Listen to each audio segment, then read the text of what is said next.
Well, I haven't made a video in a little while. Thought I'd put a little update here on the greenhouse garden. The season is winding down now, and there's not a lot going on in here. As you can see, I've got some lettuce here. That's doing well.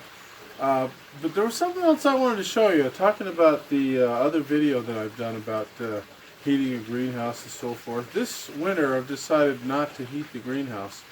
And so essentially the growing season is over in here for a little while, except for things like this. But there's something quite interesting that I thought you might be interested in. Heat coming out of the ground. I never thought about it that way before, but it does. Let me grab the camera here and show you something that might be of interest to you. Now over here in a different part of the greenhouse, you can see on the ground here there's some beans, and they're not looking very good, but they're alive, see? And there's some tomato plants. You can see there's one right there and one right there, and there's another one there. Now those are grown from, what do you call it, suckers or volunteers, because there was a tomato or something dropped on the ground.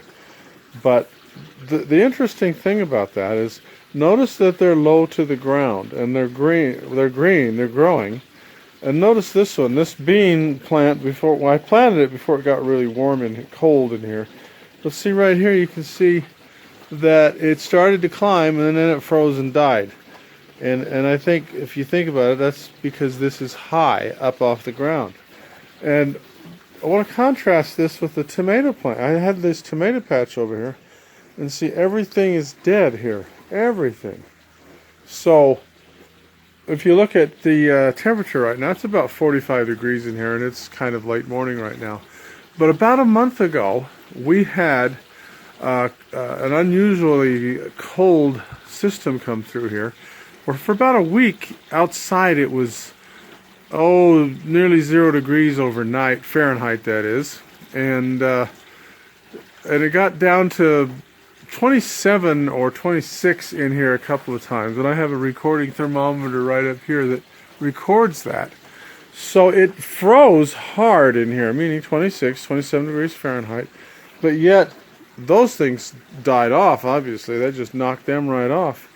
But these survived, and these kind of plants do not do well if it just hits freezing. They're gone. But something about being close to the ground, I suppose, is what saved them. And they're still alive, not doing that well, but they're alive. And I thought you might be interested in that.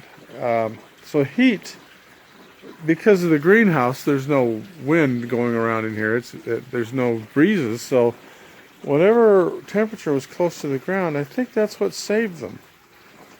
Kind of an interesting thought, maybe. And so that kind of says that heat is coming out of the ground. A further proof of that, let me show you something here. This is my fish pond. And this fish pond is about 4 or 5 feet deep. Now these fish have pretty much gone into hibernation.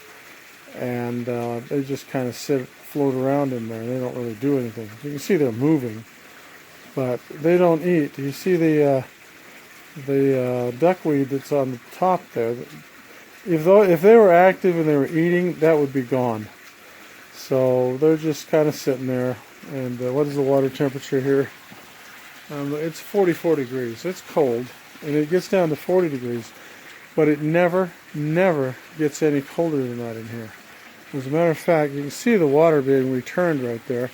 It's being circulated throughout the greenhouse here in these little grow beds. And those grow beds will freeze solid over in the winter, but last winter, when I turned the heat off finally, and it still was very cold outside, they didn't freeze over. As a matter of fact, the water never got below 40 degrees, and the greenhouse actually stayed above freezing most of the time too, which I can only attribute to, there is heat down there that's being pulled out of the ground, and that is what's keeping it as warm as it is. Although it's not warm enough to grow much, it's warm enough to not get too far below freezing. I'm just curious. Let's take my stick here. See how thick this is. Ooh. Well, it's too thick. It's too thick just to break with this little thing.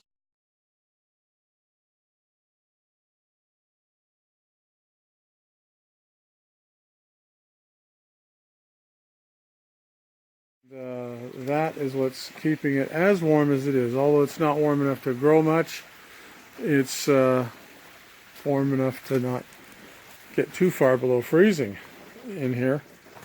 And it's warm enough that it keeps those grow beds, like right here, keeps these kind of grow beds from freezing. And I've got another video that you can click onto, and you can see 1 year when these were just sitting here. These froze solid, absolutely solid.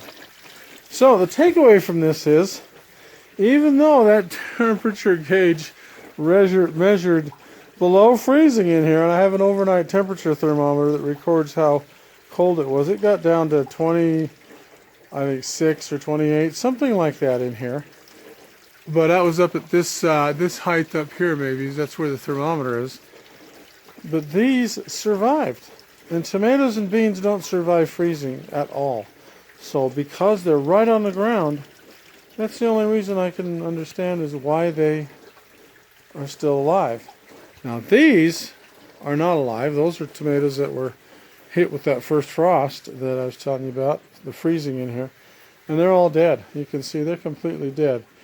Now maybe one part of the stems close to the ground might be alive, but all there is stems, so I don't know if that's going to recover. I doubt that it will. But you can see the other plants here that are pretty tolerant of freezing, like onions and radishes and celery. They're doing quite well. So carrots out there, they're doing all right. You can see the other side carrots.